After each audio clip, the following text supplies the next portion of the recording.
The countdown to the 2026 Belmont Stakes is on. On paper, several of these horses look like legitimate Belmont contenders. But once you factor in pace, distance, and the configuration of the Saratoga track, that picture starts to shift.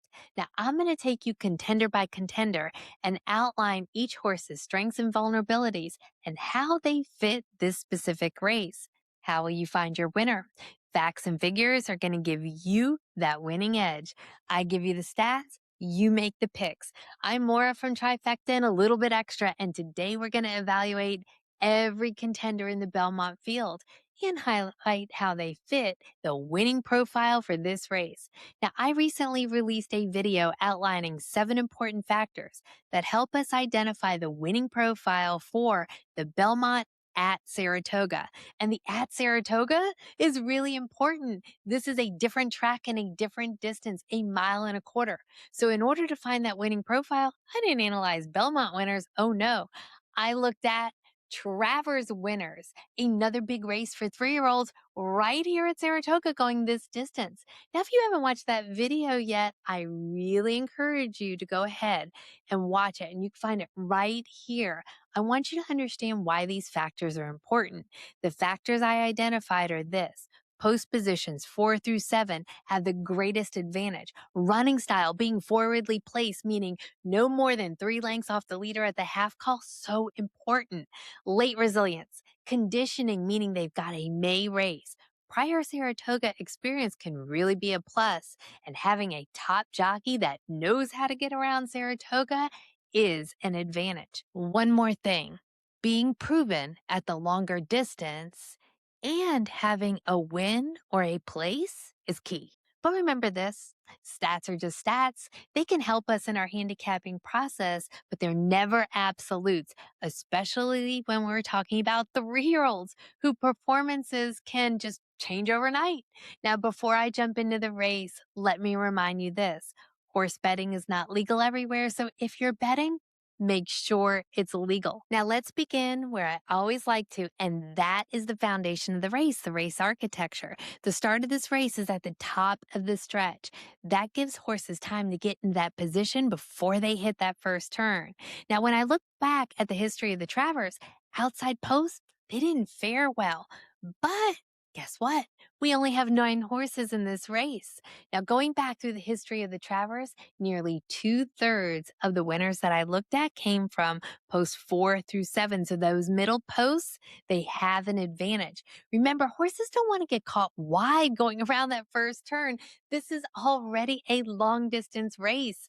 That just adds more ground for them. In addition, because Saratoga is 1.125 miles circumference, we see that this distance has winners that are typically more forwardly placed. By the time the horses reach that second turn, this race is shifting from speed to stamina and positioning. And that's where the race really begins to tighten. The horses that are in the lead, they are slowing. The closers, they are revving up and that gap shrinks. But if you're too far back when that tightening happens, you got a lot to do in the stretch. And the stretch is not as advantageous to closers that we saw in the Kentucky Derby. Churchill Downs stretch, 1,234 feet. Saratoga, 1,144 feet. So looking back at the Travers, that sweet spot is being no more than 3 lengths off the leader at the half call. Can closers win? Absolutely. But more often than not, it is a tactical running style that's going to be favored here. Even Sovereignty, who was way off the pace in his prior races, was much more forwardly placed in the Belmont last year. Now, one other note is this. Saratoga need to lead types going to be vulnerable at this distance. If they're under pressure and they don't have the stamina to carry them through, they have a tough time in this race. In fact, looking at 36 years of the Travers, only 3 horses won going gate to wire. Now let's look at each contender in the field. The original Vitruvian Man was all about perfect proportions. Is this one proportioned for the race? Unfortunately, I would need to say he's a real long shot here. Out of 6 starts, he's got 1 win, 1 place, and 2 shows. His last race was not in May, and to me, that's a big strike against him. The last time we saw him was the Santa Anita Derby, April 4th. Remember, all Belmont winners, all of them in the last 30 years, they had a prep race in May. Now, he was much more forwardly placed in that race, 2 lengths off the leader at the half call, and I like that for this race, but that was not characteristic of his prior running styles. He was more like 5 to 7 lengths off the leader at the half call. He came in third, and it was his only 1 1/8 race. Another strike, another factor he's not meeting. He does not have prior Saratoga experience. His late speed is lacking. Now, he hails from the West Coast, so his jockey is not a top jockey here, and he would need to improve on speed. For me, he's going to be a pass. Our next horse is most likely going to put the pedal to the metal and race for the lead. It's Powershift. Now, he is a very interesting entrant. He's certainly going to help with the pace of the race. Not many of the horses in this race want to go to the lead. Now, he was entered on Kentucky Derby Day, but not in the Derby. Oh no, he was in race 1, a $118,000 maiden special weight going a mile and a 16th. Prior to that, he only had 2 other races. One was a $32,000 maiden special weight going a mile and 40 yards, Tampa Bay, where he finished second, just 3/4 lengths off of, get this, Emerging Market, who's also in this race. Now, the other one was the G3 Tampa Bay Derby, a mile and a 16th. He came in 6th, 9 lengths behind the Puma. Now, Pletcher, his trainer, noted in that race, he just didn't get off to a great start. He got a lot more kickback than what he wanted. I do want you to note this, though. He was also running without Lasix in that race. He had Lasix in his other 2 races. Lasix is off again today. For those of you new to racing, Lasix is a drug that helps reduce the severity of bleeding in the lungs due to strenuous activity. Many people do believe, though, it could be performance enhancing. So this horse is attempting the Belmont Stakes, just finding his first win a month ago, has not raced more than a mile and a 16th, and he's doing it without Lasix. Now, he does have the positioning we're looking for, being more forwardly placed than the other horses. He does have resilience at the end. His notes say drew away in that last race. His speed ratings are in the mid 90s, but he's lacking the class and the distance foundation that I really want to see from runners in the Belmont. He does have a pedigree, though, that would suggest the distance is there. He's getting Luis Saez, who is a top jockey here. But in my opinion, I just can't see a win with Powershift. Now, if you're finding this information helpful, go ahead and hit that like button for me, please. And if you want continued race insights, horse racing education, because racing doesn't end with the Triple Crown, please go ahead and hit subscribe. Also, I've got one more request for you. I'm a small channel. I'm looking to find a broader audience to grow this community. I want us to be a community and cheer us on and support one another. So if you can you please share my channel with just one other person that you think would enjoy joining the Trifecta and Extra community? Now, back to the contenders. Now, I always wondered where the next horse got his name from. And then this week I read it in an article. It was all due to a shoe. So will our next horse put his foot down and win the Belmont Stakes? It's Chief Wallabee. Now, he is coming into the Belmont Stakes with only 4 races as a foundation, and one was the Kentucky Derby. In each of these races, he has shown immense talent. He wins his main race at Gulfstream Park. He gets a 2nd place in the G2 Fountain of Youths, a mile and a 16th at Gulfstream. He gets 3rd place in the G1 Florida Derby, a mile and an 8th at Gulfstream. And then 4th place in the Kentucky Derby. In terms of the factors, he's got the positioning we're looking for, 1 to 3 lengths off the leader at the half call. He's got notes that say he is willing at the end. Prepped in the Kentucky Derby, he gets Junior Alvarado, a top jockey here at Saratoga. What is he missing? Prior Saratoga experience and a win or a place at a race that has a mile and an eighth distance or longer. Now we look at that prior experience to determine, can he finish well in a long distance race? Just because he doesn't have the stat though, don't eliminate him. Let's look at his Kentucky Derby experience. He only had 3 races going into the Derby and he was so professional. He got bumped coming out of the gate. He settled somewhat mid to forward where he was running in between horses. Now it looked like he was gearing up to make a move and he got bumped again. He recovered, he goes to the inside and he finishes 4th. At his best, he has one of the top buyers in the field, 100.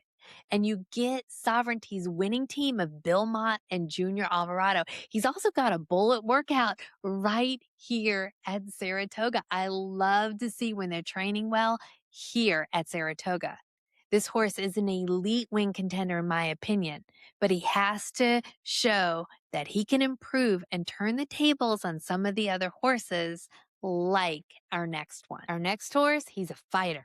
If you want a horse that really wants it, shows up each and every time, that is Renegade. 6 starts, 2 wins, 3 places, and 1 show. Always on the board. Second in the G2 Remsen, first in the Sam F. Davis, first in the Grade 1 Arkansas Derby, and just denied the win in the Kentucky Derby, losing by a neck to Golden Tempo. In the Kentucky Derby, he was bumped by Albus at the start, bumped hard by Litmus Test, pumped again by Incredible. But guess what? He went to the wire fighting. Now he checks almost all of the factors I'm looking for. Good post position, has the stamina, has the late speed, fight, top jockey with Irad Ortiz Jr., the Kentucky Derby as a prep, and is one of only 2 horses that have prior Saratoga experience. He debuted at Saratoga August 16th, $100,000 main special weight, finishes 3rd, the only time he has not finished 1st or 2nd. The only thing I worry about is running style. He tends to be further back than I would like, 3 to 5 lengths at the half call off of the leader. Now, I'm going to mention this. He is within striking distance at the 3/4 call, so he's not a deep closer. And he did win the Arkansas Derby coming from behind on a stretch that is similar in length to Saratoga. Pletcher, his trainer, believes he's versatile and can run closer to the pace. His best speed is a 98 buyer. He's going to have to inch that up if Chief Wallabee or Commandment bring their A game. But can he improve? Of course.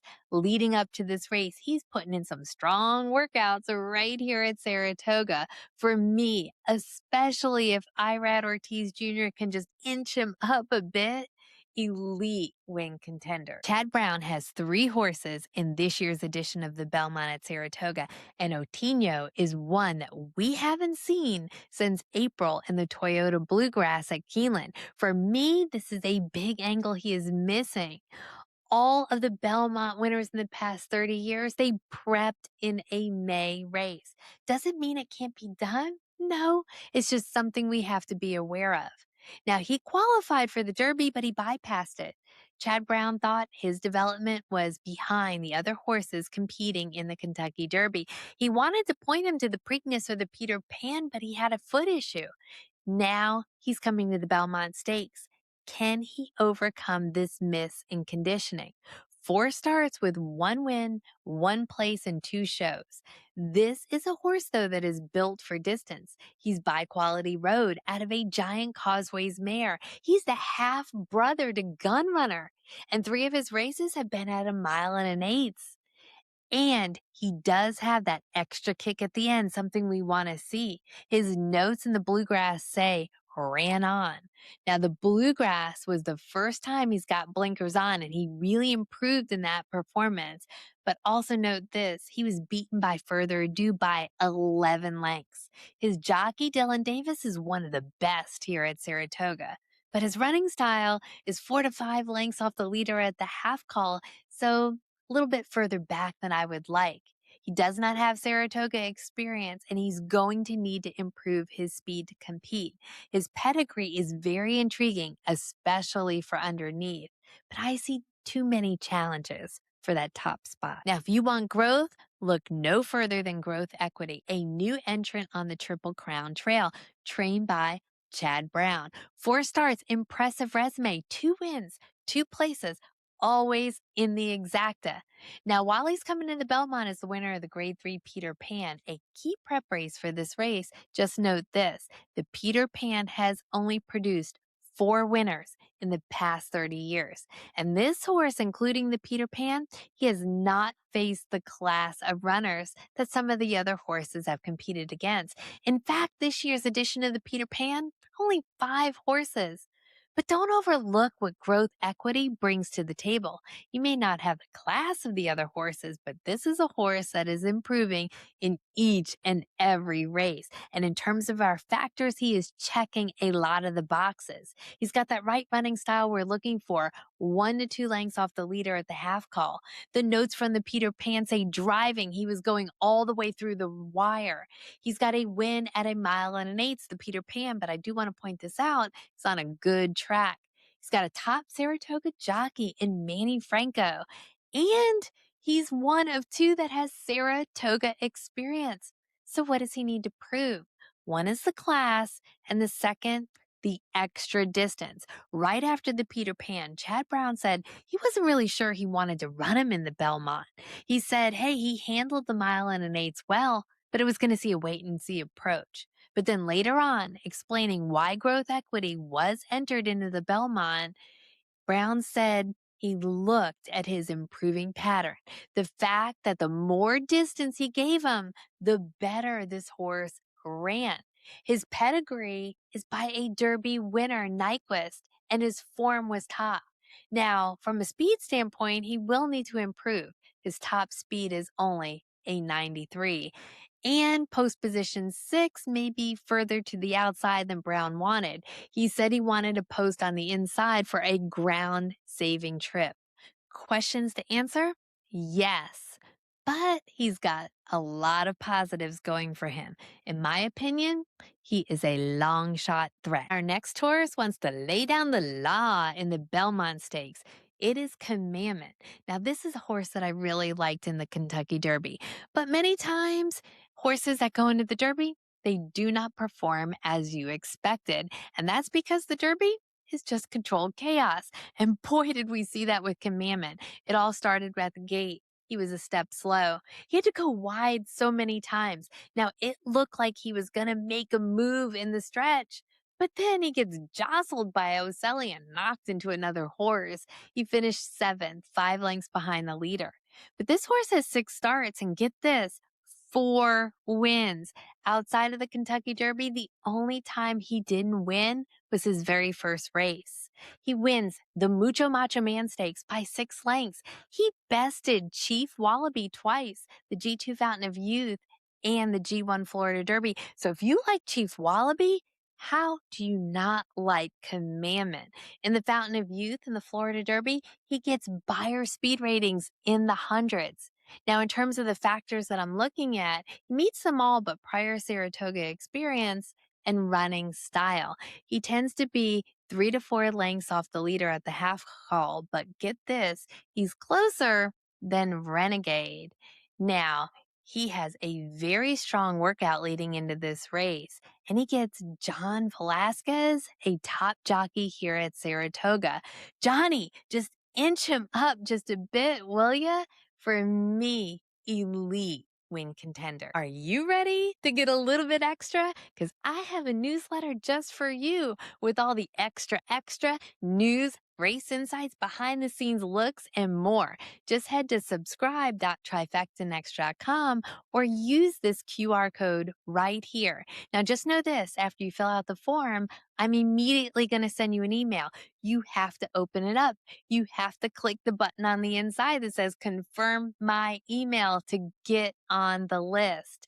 Now, if you don't find it, just look in all of your hidden folders or search for my name, Maura, Maura. Now back to those contenders. Just like his name implies, this next horse is rapidly developing emerging market.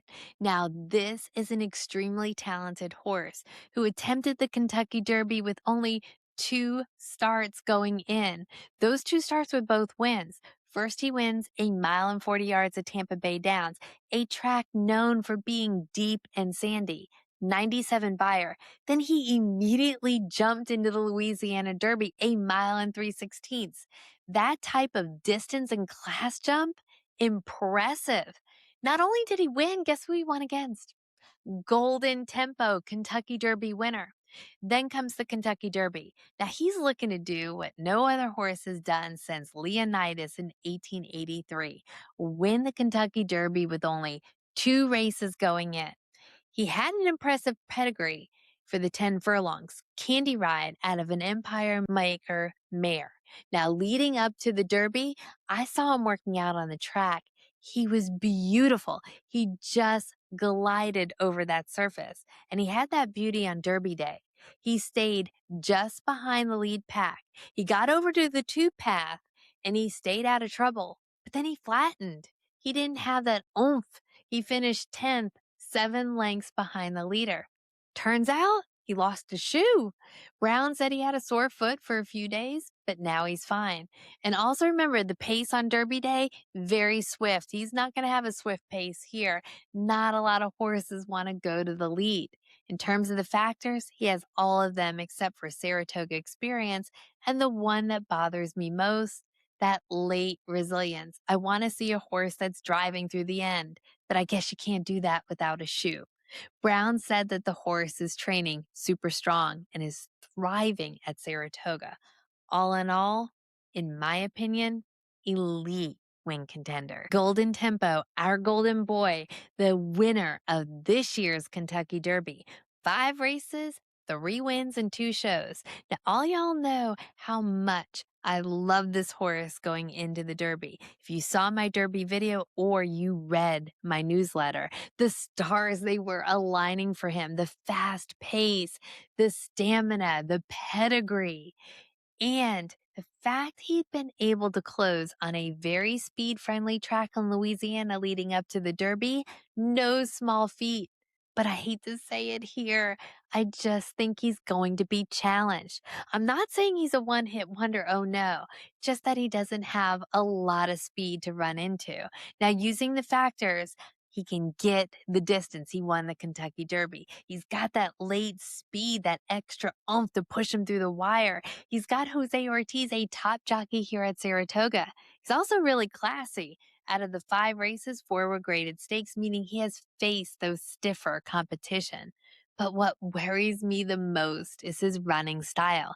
He tends to be more than 8 lengths off the leader at the half call, and sometimes we see that at the 3/4 call. In the Kentucky Derby, he stayed last 16 to 17 lengths off the leader before he made his move.